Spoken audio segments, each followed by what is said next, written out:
personal side, I have been in corporate life around 20 years now, and the half of it, 10 years, uh, I was in a very male-dominated environment where feminine values are not appreciated at all. And it was very difficult for me because I was young, I was not experienced, and female role models in the organization were like males. So I tried to fit in. I tried to fit in, to be successful, to survive, to achieve. But at some stage, after around 10 years, I realized this is consuming my energy, my joy. And I really started to think about living corporate life. But I didn't know anything. I mean, I didn't know what to do next. So I started to work with a coach to find my way. And I was lucky enough to work with a wise female lady, a coach, who helped me to really explore what I want. And after that journey, I decided not to run away from the situation. Instead, to survive, to thrive, to try to find a way to make organizations more inclusive and encourage female leaders, professionals to live as they are, to express their feminine values. So this is how I started to dream about more inclusive organizations, and how I felt the passion inside to support the female leaders in the organizations. So that's why I am here today as well. Excellent, thank you, Neslihan. That really shows clearly what drives you in the work that you do. Thank you. Mirna, what can you add on the personal side? You heard me a little bit talking about my personal story, but I'll add some light to it on the D&I topic.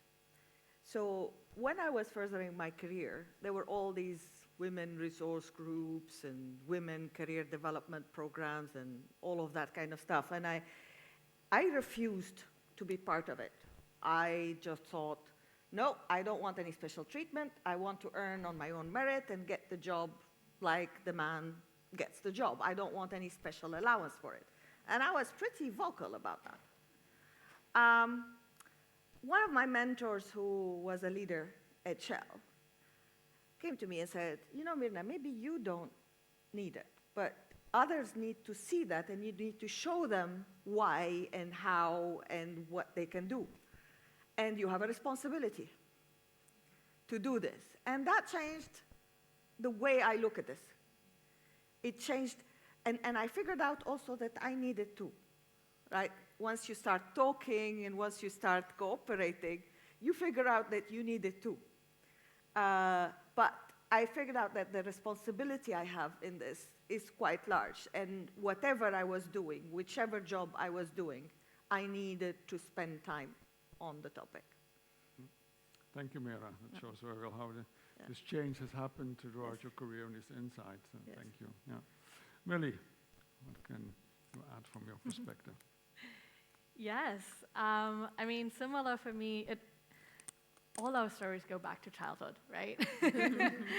I'm mixed race, Thai and German. I grew up between, both countries, both cultures, 2 religions, 2 languages, and 2 classes as well. And I think kind of balancing that dichotomy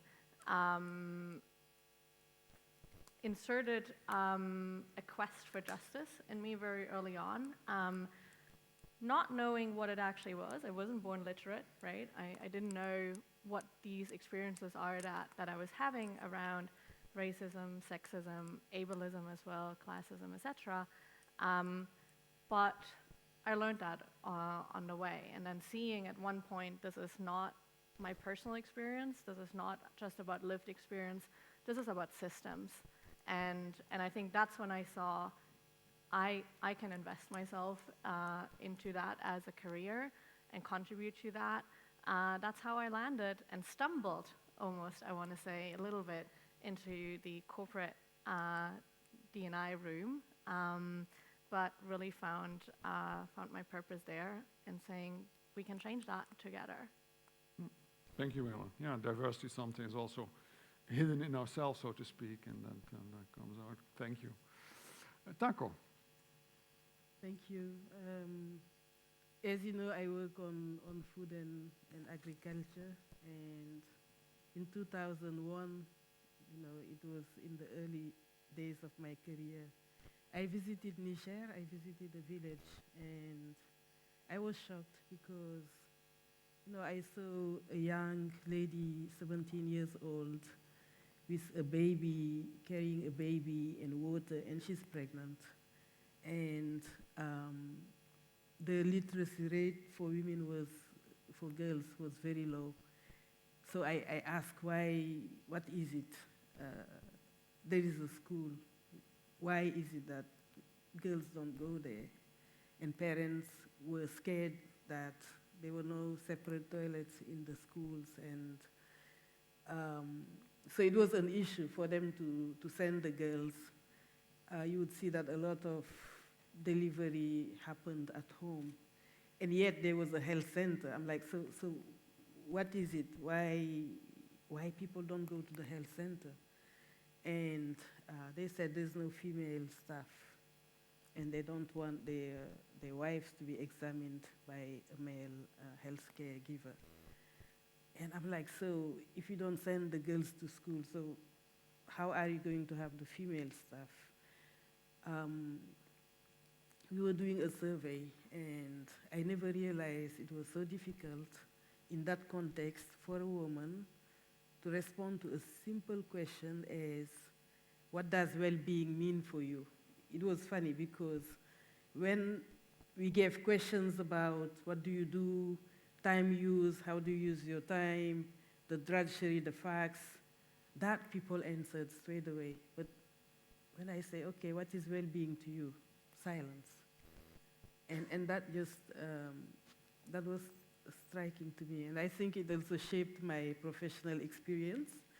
And I keep those images. I feel that to do the work that I do, my heart and my brain need to remain connected to that reality.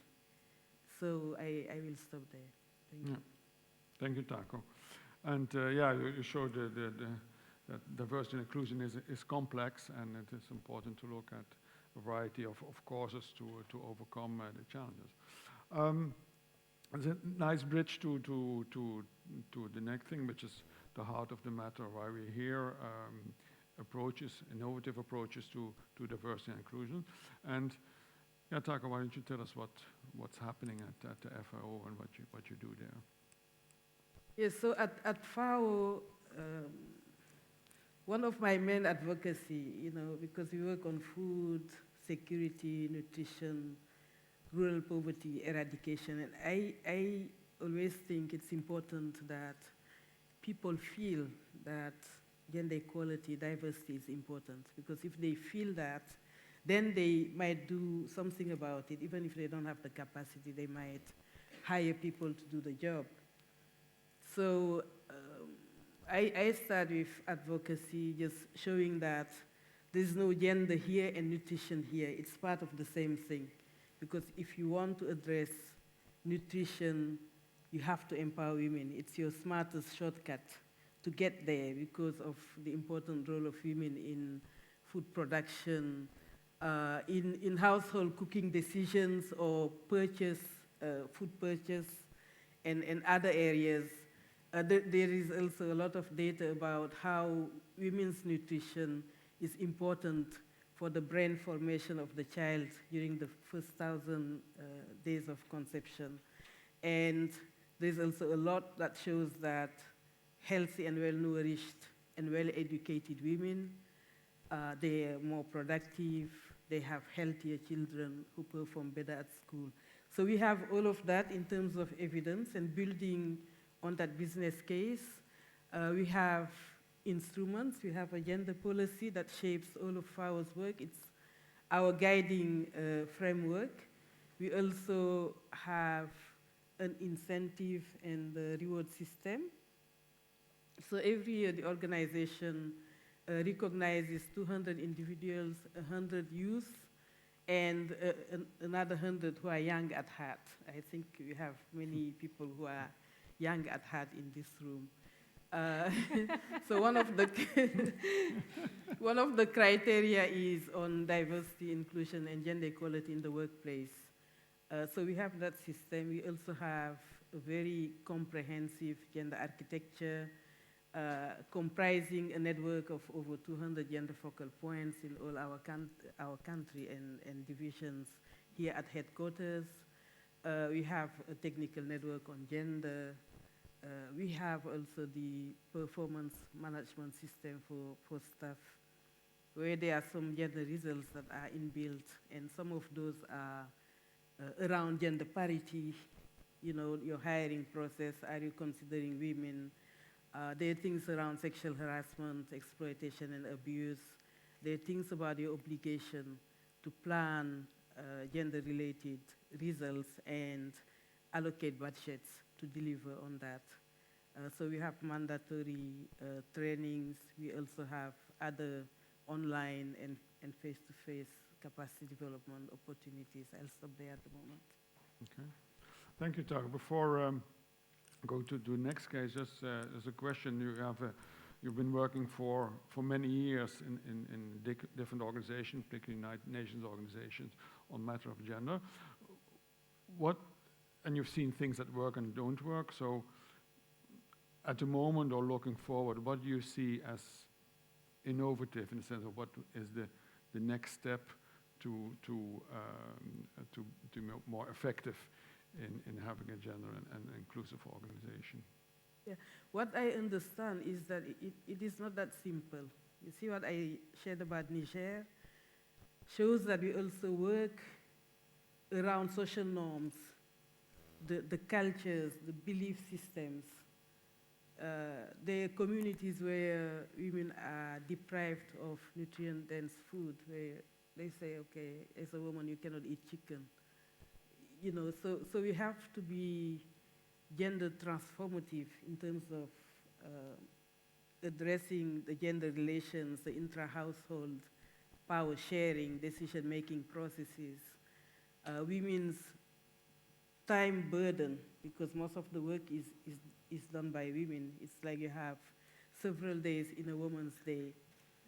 So, so we know that we have to address women's empowerment and gender mainstreaming just across all the processes, institutional mechanisms, everything around the organization, our programming, our policy support, everything. We also address issues about, behavioral change within the staff. We also engage with corporate. For instance, one of the example is our engagement with the World Banana Forum. You know, banana is a $1 billion industry a year, and there's this platform called the World Banana Forum where multiple stakeholders from that industry are part of the platform. So within the platform, they have different working groups. One of them is, for instance, on sustainable production and environmental impact. There is another one on, distribution of value. And there is a third working group on labor rights. And within that, we have a task force on gender. And what the task force on gender does is to engage these multiple stakeholders in the industry in terms of labor standards, for instance, that it's not okay to fire a woman who is pregnant or to refuse recruitment to a woman who is pregnant, issues around equal pay for equal work, non-discrimination in the workplace, maternity protection in the workplace, sexual harassment, exploitation and abuse, and issues like that is what we address with the industry, and it is a well-documented model. If you're interested, I could post something maybe on LinkedIn. There are many articles around that, and I think that is one example on how we also work with corporate to change gender equality in the sector. Thank you. Yeah. Let's turn to Mirna. Mirna, you are in a different situation in the sense that your organization is relatively new, and you are relatively new in that organization. So what's happening in Iveco with regard to your approach? As any good automotive company, we have a lot of metrics and targets, and all of those kind of things are well and alive. So it's the topic is very much connected to our bonus system, to our goal setting every year. It's gender focus, it's bias-free, inclusiveness focus, and so on. So what we are doing now is we're taking it to the next level and creating a more sustainable, qualitative effort on the topic so that it stays. It's not just about the target. And in the core of it, it's about inclusiveness. It's about engagement. It's about creating the habit of welcoming everybody's opinion, everybody's contribution, everybody's unique contribution. So we are doing the work in the core in conjunction with our culture work. But things don't just happen. So we established a governance structure on the topic. We established a DEI council. A number of the members are here with us, which will meet for the first time in a couple of weeks. We've established the key topics that we want to work on in terms of work streams. So we have 6 work streams that we are working on globally. One of them is about the gender pay gap. The other one is establishing different talent and career management processes so that we give the opportunity and the visibility for diverse colleagues to compete in the succession. Not so much about landing them the job, but creating the opportunity that they are discussed frequently. So we're changing the way we manage our talent to be more inclusive. We're looking at specific development programs and networking cooperations. WIN is part of that strategy, and that's why we are here today. We are working on work-life balance topics, looking at our policies, maternity, paternity, all of that kind of stuff at a global level, and a number of other things, how we communicate about the topic, how we embed that in everything rather than just have a diversity message. It's more making it part and parcel of everything we do, the language we use, the key points that we want to focus on. So the essence of it, we're creating a new habit in the organization. It's not something that happens overnight. Needs ambassadors, needs allies, needs systems and processes to make sure it survives. But we're trying to create the belief, the why, as Giordano was saying, and then we are hoping that in addition to all the initiatives that we will do centrally, things will have a ripple effect. We already have a healthy agenda in Latin America, more, particularly Brazil. I mean, the country, if you go there, it's not just about gender, it's about everything. It's one of the most diverse places that I have ever been to. I love the country. But this topic comes naturally in terms of initiatives for people to do. Disability, gender, all of that kind of stuff. So there's a lot of things we are learning from the communities, not just from the company there, which is very, very interesting. So applying a human angle, an inclusive angle, and making sure it's not just the numbers, but more creating a sustainable movement on the topic is what we are trying to do. Yeah. Thank you, Mirna. Very interesting what you mentioned that with regard to Brazil. So what you're actually doing also is leveraging existing best practices, if I can call it that way, in a corporate language. And how do you concretely transfer those into the rest of the organization? So what's happening? We got the Brazilian to work on that global project. Right. To share we're trying to work collectively on topics rather than have one person, you create a plan and you go do it. It's more coming from within and getting people to work collectively on stuff, which is a very different style and takes a longer time than the speed we want to do. In the beginning, it takes a longer time, then it will be much faster. So we're trying to deal with that, because with diversity, you need time to understand. You need time to find the way of working that is really comfortable for you, where everybody feels included. And that introduction time takes a while. And then, once you figure out how you can leverage each other's strengths, how you can embrace the unique contributions of everybody, it becomes a way of being, it becomes a habit, and it will be much, much faster and more productive. Yeah. Thank you. Yeah. No problem, yeah. So, Mili, let's talk to you. You're entering this role now at Bristol Myers Squibb, but with a strong experience in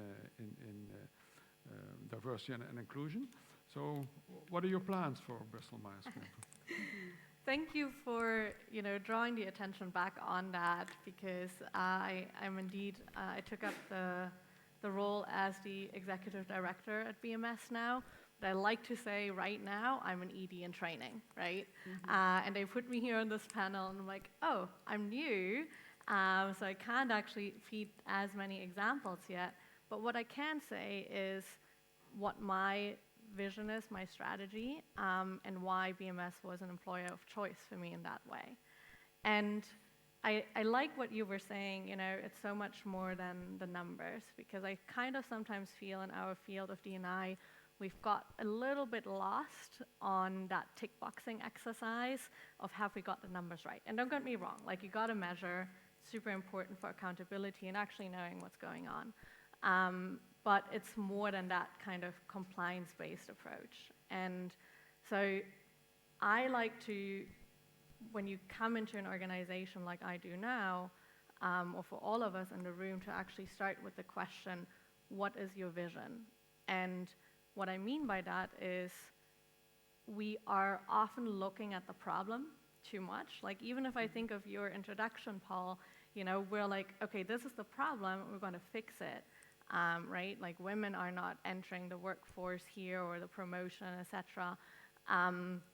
But what is actually our vision? Where do we want to land? Not the what, but the where are we going? And kind of the fundamental questions of, are we fighting for freedom and liberation here from, the shackles of heteropatriarchy, or are we looking to shift privilege?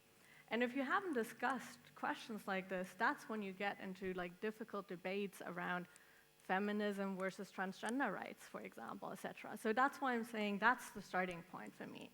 For every organization, every leader, what is your vision? Where do you want to eventually be? And I think for the most part, we don't actually know that, because it's more than just being your authentic self, right? So that's the first question I see, and kind of defining those fundamentals. BMS has started to define some of these things, right? We just came out with a new strategy that says we want to lead with inclusion, and at the center of that is to actually have equitable and better patient outcomes.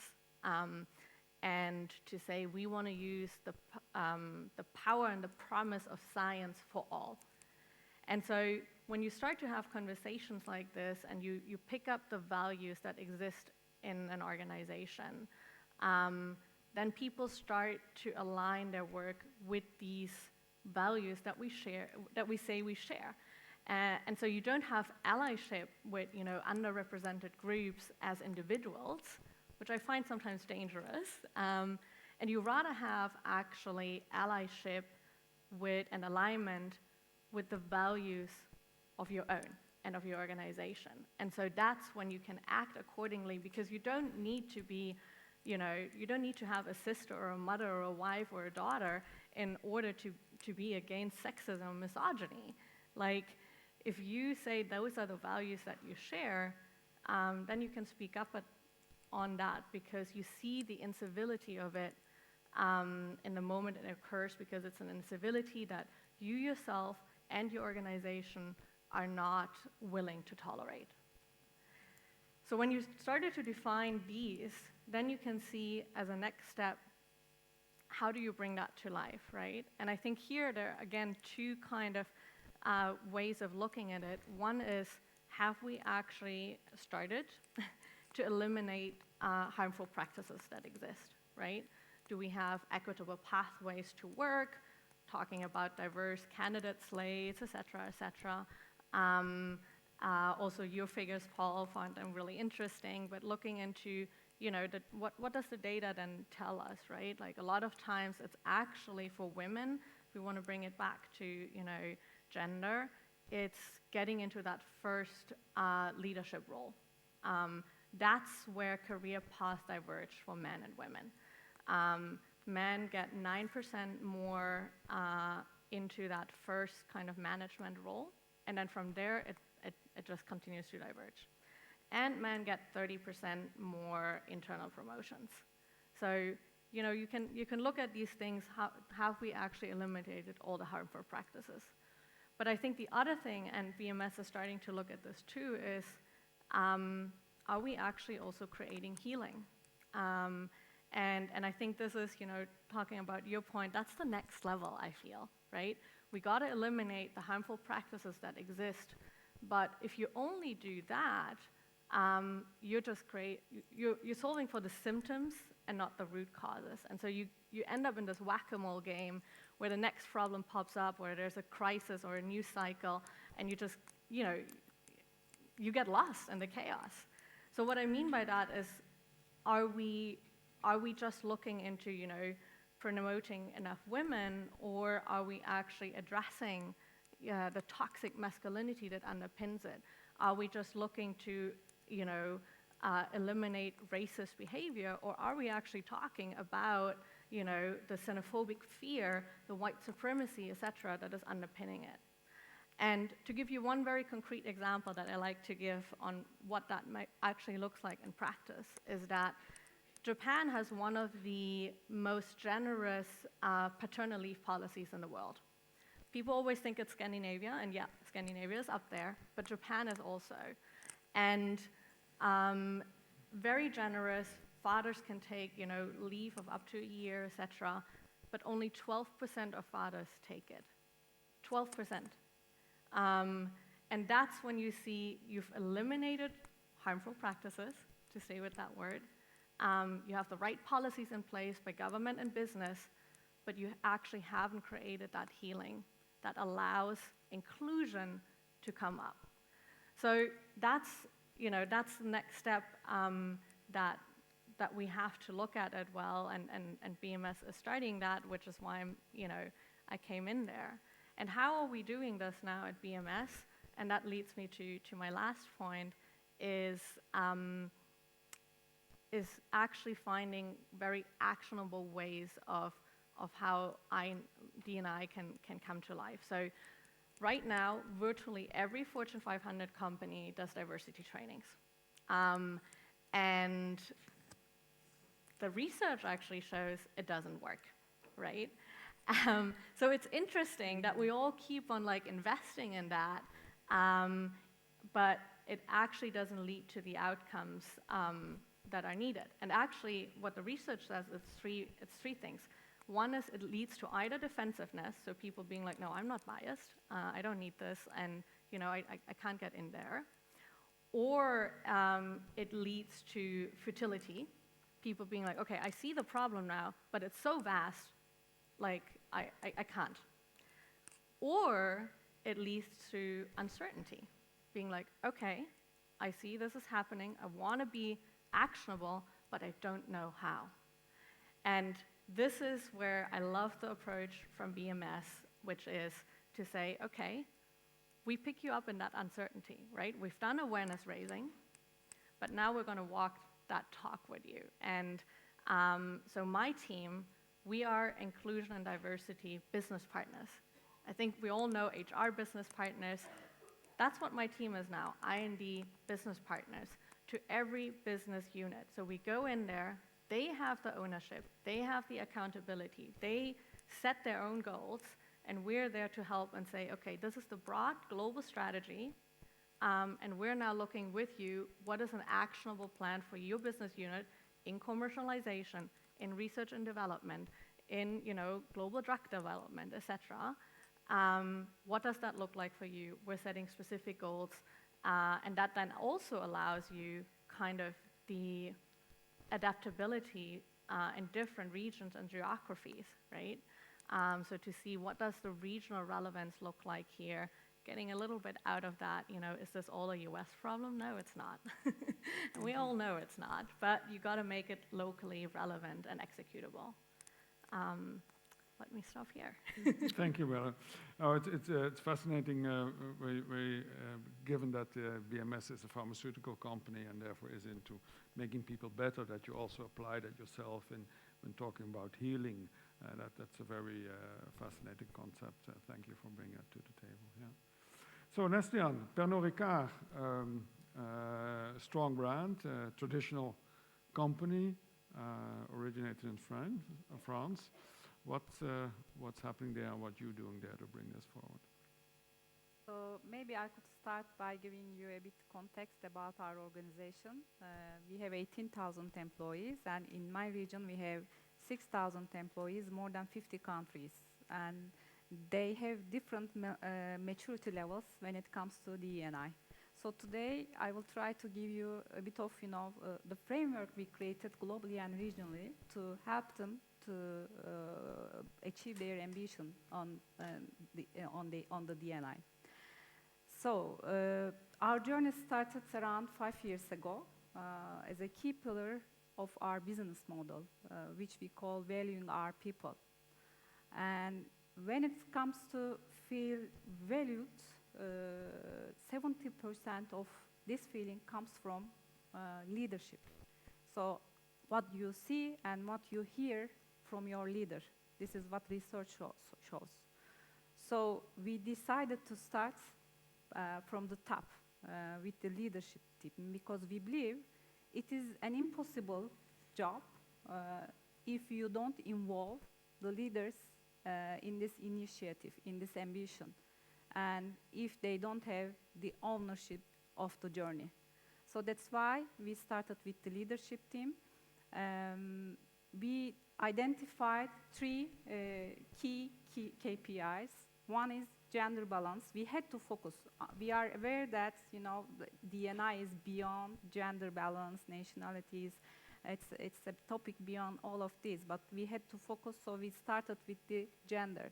And we committed to have a balanced organization in all levels, including the senior leadership team. And at that time, we had only 10% females in the senior leadership roles at Pernod Ricard. The second one is pay equity, and we committed to pay equally in our organization. And the last one is inclusiveness culture, to create an inclusive culture within the organization where everyone feels valued the way they are. So these are the three key elements we align with the leadership team, and they led the way at the beginning. This is the first dimension. The second dimension is about structure, because if you don't have the right structure in the organization, it is impossible, again, to achieve the D&I ambition.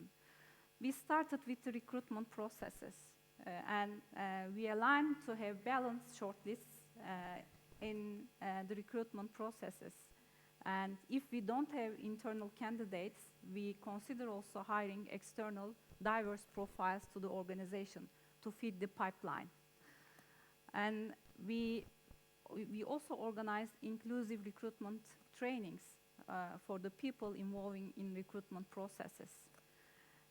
The second step was our performance management system, because we wanted to make sure that we are responsible for it, and it is in the system. This is how we assessed.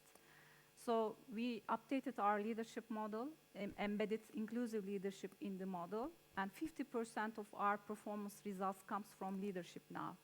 And we also add the KPIs we identified at the beginning of the journey to our performance goals. The third important point in terms of structure was development. So we have internal assessment processes in the organizations. Part of the assessment is about inclusive leadership. And we have leadership development programs for each level. So inclusive leadership also part of these programs. We try to create this awareness in every level in the organization. So the third dimension, but very important dimension again, is the individual, is the mindset, individual mindset, the culture in the organization.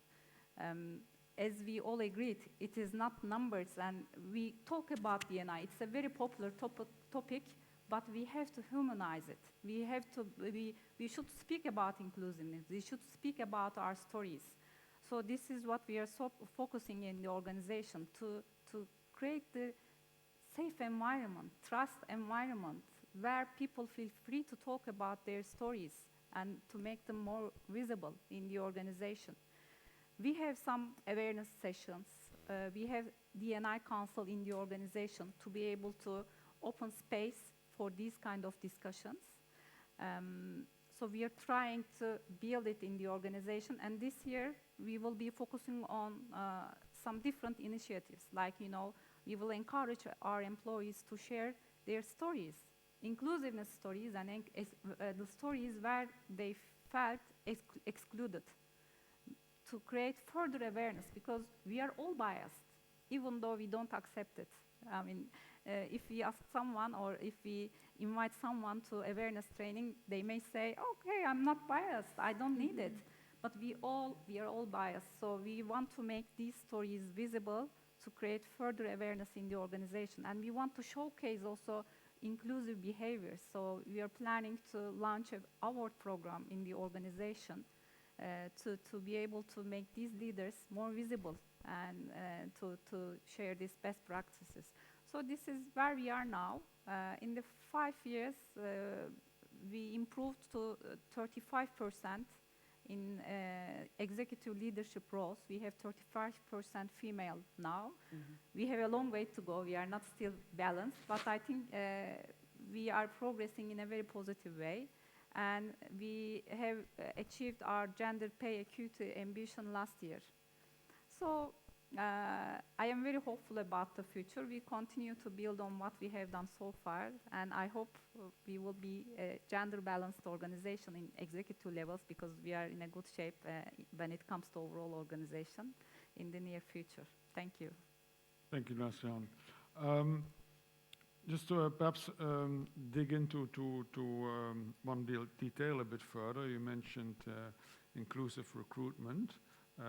Apart from making sure that you have 50-50 or balanced candidates, what is more that you do there to get to inclusive recruitment? I think it starts from the way you interview the candidates, people, the way you launch the process. Because I didn't mention, but we also, in some affiliates we completed, in some affiliates we will start this year, we review our language, the words we use when we are posting, for instance, a position. And we try to make sure that we are welcoming everyone. So it starts from here. And then interview process, we try to make it, again, inclusive experience for internal and external candidates.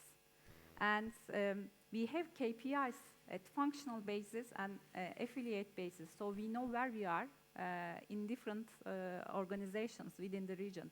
So if we are not balanced, for instance, for a management team in a country, if we are not balanced, it's not an option to hire a male leader in that position, even though we have even if we have a ready now successor. We have to hire a female for this position to achieve this KPI. It is not easy, though. It is quite challenging, and we had a lot of, debates. But otherwise, it's impossible to achieve this ambition. Yeah. Great. Wonderful. Thank you very much.